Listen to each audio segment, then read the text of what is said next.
vendredi 21 juillet 2023. Comment Dieu nous sauve. Nous sommes reconnaissants envers Dieu de nous permettre de partager des moments si précieux avec vous sur votre chaîne L'Aventure dans la Parole. Lorsqu'une semaine s'achève, nous prions que Dieu bénisse l'influence de sa parole sur nos cœurs, afin que ce que nous avons appris reste gravé dans nos cœurs.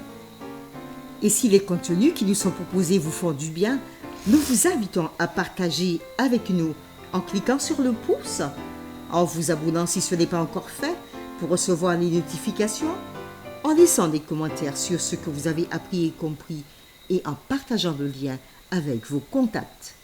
Le texte à mémoriser que nous vous invitons à dire avec nous se trouve dans Éphésiens chapitre 2, les versets 4 et 5. Mais Dieu, qui est riche en miséricorde, à cause du grand amour dont il nous a aimés, nous qui étions morts par nos offenses, nous a rendus à la vie avec Christ. Nous vous invitons à le redire une dernière fois avec nous dans Éphésiens chapitre 2, les versets 4 et 5. Mais Dieu, qui est riche en miséricorde à cause du grand amour dont il nous a aimés, nous qui étions morts par nos offenses, nous a rendus à la vie avec Christ. Que signifie le fait d'être mort par le péché? Quelle est la nature de la vie de péché? Que signifie le fait d'être élevé avec Christ à une vie nouvelle en lui? Que signifie être sauvé par la grâce par le moyen de la foi? Les réflexions de cette semaine nous ont aidés à répondre à ces questions. Et nous avons commencé à le faire le samedi 15 juillet en introduisant la série de cette semaine. Le dimanche 16 juillet, nous avons considéré la séquence « Autrefois mort et trompé par Satan ». Et le lundi 17 juillet, le thème de notre séquence était « Autrefois sous l'emprise de nos propres désirs ». Le mardi 18 juillet, « Ressuscité, élevé et exalté avec Christ ». Le mercredi 19 juillet, « Béni pour toujours par la grâce ». Le jeudi 20 juillet, « Sauvé maintenant par Dieu ». Et aujourd'hui, nous poursuivons avec les réflexions avancées. Parlons d'une histoire. Derrière l'épître aux Éphésiens se trouve une histoire qui est souvent répétée en partie ou à laquelle on fait allusion. Les principaux événements du récit sont les suivants. Premièrement, le choix des enfants de Dieu avant la fondation du monde, comme il nous est dit dans Éphésiens chapitre 1, les versets 4, 5 et 11. Deuxièmement, leur passé, leur existence dans la perdition. Éphésiens chapitre 2, versets 1 à 3, versets 11 et 12, Éphésiens chapitre 4, versets 17 à 19, verset 22, et Éphésiens chapitre 5, le verset 8. Troisièmement, l'intervention de Dieu en Christ pour les sauver. Éphésiens 1, versets 7 et 8. Quatrièmement, leur acceptation de l'Évangile. Éphésiens 1, versets 12 et 13. Et sous-entendu ailleurs, vivant autrefois sans espérance. Éphésiens 2, verset 12. Ils possèdent maintenant la seule espérance vers laquelle les croyants se dirigent. Éphésiens 4, verset 4. Cinquième point, la vie présente des destinataires en tant que disciples. Bien que vivant à une époque marquée par les dangers et l'opposition des puissances maléfiques, ils pouvaient puiser des forces dans les ressources offertes par leur Seigneur exalté. Éphésiens 1, verset 15 à 23, Éphésiens 2, verset 6, Éphésiens 3, 14 à 21, Éphésiens 4, verset 7 à 16. Sixième point, dans le point culminant futur de l'histoire, le rôle de l'Esprit en tant que gage. Et on peut le voir dans Éphésiens chapitre 1er, versets 13 et 14, ou encore le Saint-Esprit en tant que sceau, dans Éphésiens chapitre 4, le verset 30. Oui, le rôle du Saint-Esprit se concrétise à travers ces versets. Au moment du couronnement, les destinataires seront récompensés de leur fidélité en prenant possession de l'héritage qui leur a déjà été accordé en Christ. Éphésiens 2, 7, Éphésiens 6, 8 et 9. Et par leur foi en Christ, ils se verront accorder une place dans les siècles à venir qui sera centrée sur Christ. Éphésiens 1, verset 21, Éphésiens 2, verset 7 et verset 19 à 22.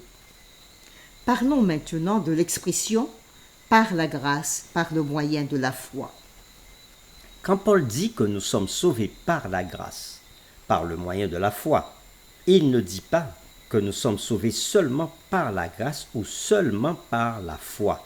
Les deux marchent toujours ensemble dans le cadre du salut.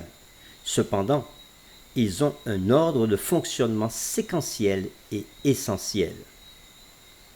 Dans l'Évangile, ce n'est pas la foi qui génère la grâce. La foi n'est pas une de nos énergies intérieures qui nous donne la vie et la puissance, qui nous élève à Dieu, qui change le tempérament de Dieu envers nous, ou qui génère le salut. Au contraire, pour Paul, la foi se produit ou naît et devient opérationnelle en nous lorsque Dieu nous offre sa grâce, tel que Paul l'a dit dans Romains chapitre 10, le verset 17. La grâce génère la foi, et la foi est notre réception de la grâce de Dieu qui nous est manifestée. Cette compréhension a au moins deux implications majeures. Premièrement, la foi n'est pas et ne peut pas être méritoire. En fait, même la foi est un don de Dieu, parce que Dieu nous a offert à tous la possibilité de recevoir sa grâce. La grâce et la foi sont des dons de Dieu, ce qui nous est dit dans Éphésiens chapitre 2, le verset 8. Pour cette raison, Paul souligne que nos œuvres ne jouent aucun rôle dans notre salut. Éphésiens 2, verset 9. Au contraire, en tant que personnes sauvées, nous sommes l'ouvrage de Dieu, ayant été créés en Jésus-Christ pour de bonnes œuvres. Éphésiens 2, verset 10. Ces bonnes œuvres ne sont donc pas les nôtres. Elles ne sont pas générées par le génie ou la puissance de notre foi. Au contraire, elles ont été préparées d'avance par Dieu afin que nous les pratiquions. Éphésiens 2, verset 10. Deuxièmement, Paul joint la justification à la sanctification dans une relation inextricable. Alors que la justification signifie que nous sommes revêtus de la justice de Christ, la sanctification signifie que nous sommes revêtus de la robe des bonnes œuvres de Christ et que nous les pratiquons. Troisièmement, la grâce et la foi sont les fondements de l'unité de l'Église, qui est l'un des thèmes principaux de la théologie de l'Église de Paul. L'Église est unie dans la même expérience de réception de la révélation divine de la grâce et dans la même expérience de l'acceptation de la foi en une seule foi. Éphésiens 4, verset 5. Dans cette expérience, tous les membres de l'Église sont égaux. Encore une fois, l'Église n'est pas une société à plusieurs niveaux dans laquelle certains membres sont des meilleurs chrétiens parce qu'ils ont reçu plus de grâce. L'Église n'est pas divisée en camps de membres plus ou moins spirituels selon le degré de leur foi. Au contraire, toute l'Église est fondée et unie dans la même grâce et la même acceptation de cette grâce dans la foi.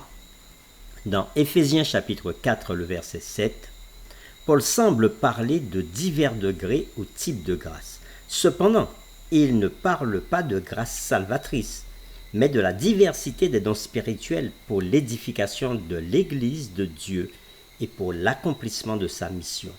Aussi, quand dans 1 Corinthiens chapitre 12, verset 9, Paul dit que l'Esprit donne la foi à certains, il se réfère au même sujet des dons spirituels et non à la foi salvatrice donnée à tous les humains.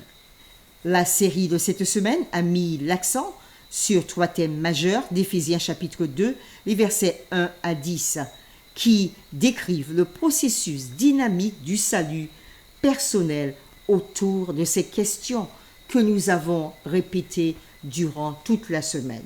La première était: que signifie le fait d'être mort par le péché? Quelle est la nature de la vie de péché? La deuxième, que signifie le fait d'être élevé avec Christ à une vie nouvelle en lui? Et troisièmement, Que signifie être sauvé par la grâce par le moyen de la foi? Pour terminer, voici une question que nous vous proposons pour discuter dans votre communauté de foi ou en famille. Bien que les bonnes œuvres des croyants ne jouent aucun rôle dans leur rédemption, en ce sens qu'elles ne peuvent jamais donner le mérite d'être sauvés devant Dieu, quel rôle important jouent-elles dans le plan de Dieu pour les croyants?